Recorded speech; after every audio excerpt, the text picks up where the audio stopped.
एक छोटा सा बच्चा जो बारगाह मौला में खराज अक़ीदत पेश करेगा।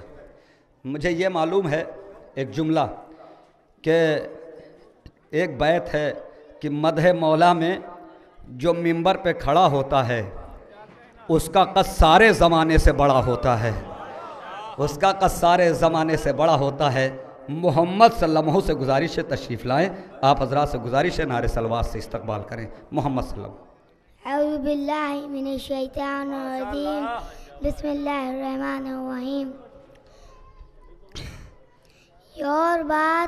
योर बात मुसीबत उठा गए सज्जाद, योर बात मुसीबत उठा गए सज्जाद, वो सारे ज़माने पर छा गए सज्जाद, वो सारे ज़माने पर छा गए सज्जाद।